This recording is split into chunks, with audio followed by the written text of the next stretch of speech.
Now, investing in properties is becoming more challenging amid a backdrop of uncertainty in Europe and the US. And to give us his latest insights on investing in properties worldwide is Tim Murphy of IP Global.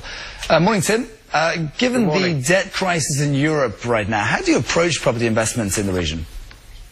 I don't think you do approach it, to be quite frank, apart from London, which I think we'll talk about later. I think Europe is still one to keep away from. I think maybe 2013 or 14, you'd have a look at it. There's going to be some serious opportunities, but if you look at Spain at the moment, 25-35% down, Italy free falling, and massive concern about the euro still, the whole eurozone. So at the moment, I think you'd need to be extremely ambitious to try and even invest anywhere in the eurozone. So I'll just leave it for now. Okay, you mentioned London there. Is London still a favourite place for Asian property investors? And what's the outlook?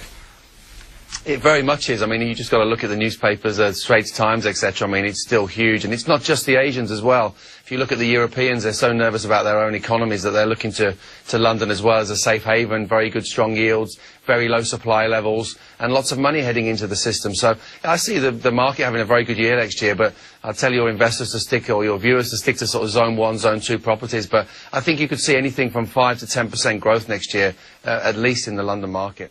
Okay, now you've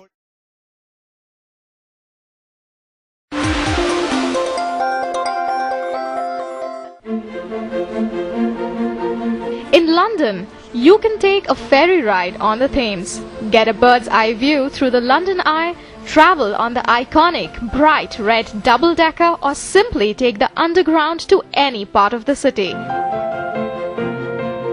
While London is a tourist's paradise, the financial hub of Europe is also among the hottest property destinations for Indians looking to make a property purchase outside the country. So what makes London a popular pick among Indian buyers? There are a number of reasons. First off, there is the historic connection between the two countries. Obviously, a lot of Indians have families in Britain, but also there's the language, the common language, which is great. But very importantly, it's one of the major financial centres in the world, so a lot of people come for business because they do a lot of business there. A property in London is a symbol of one's prestige and luxury. Naturally, this makes London a popular property buy among high net worth individuals. With the RBI easing norms on foreign remittances by individuals, a growing number of home buyers are looking to make a lucrative and a premium addition to their property portfolio. This is not a buy for a common man. Well, yes, the smallest ticket size is in Indian rupees is 1.5 crores, which is still, a little more. So, but for parents whose kids are studying or people who want to have a second home, this is a great opportunity.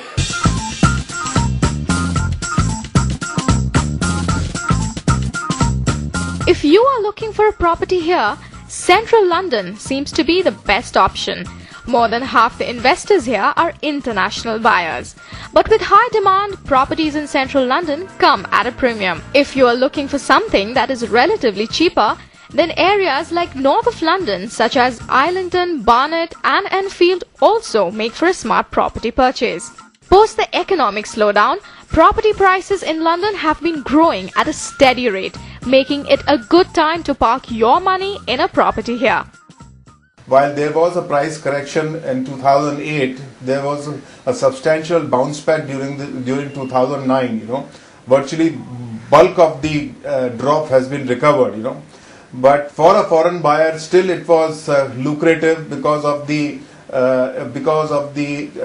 change in the currency equations. Which still offered them a certain amount of discount to the prices prevailing in 2008. No matter what your requirements, London does house a lot of options. So why put all your eggs in one basket? Think big and think London.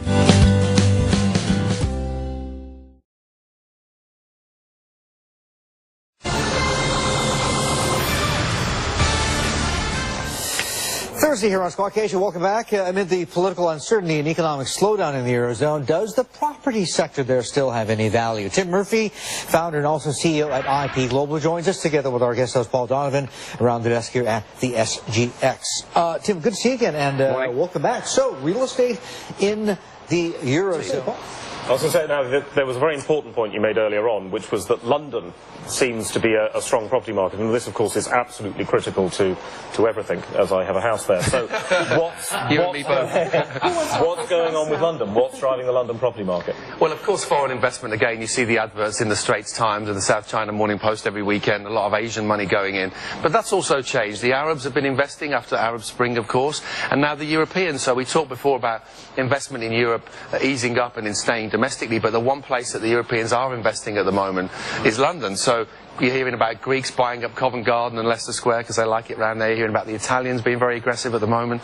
So there is a lot of foreign money going in. And the thing I still like about London, rents are up and up and up, 12% rental increase this year. I don't know about your particular property. But also lack of supply. Nothing's getting built because developers are finding it very difficult to access financing. We have developers come to us offering us 20% interest on mezz financing. So there's not much being built, but lots of money pouring in. And the Europeans still do like London. Olympics 2012, will that make a difference to London? I think you're asking that because he's got a house near the Olympic site. Yeah.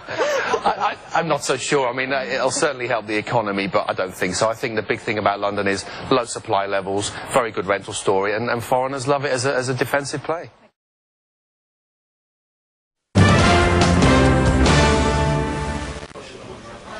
Cece Dong works for Savills in London. She recently relocated from Shanghai to set up what Savills believe is the first dedicated China desk of any London estate agents.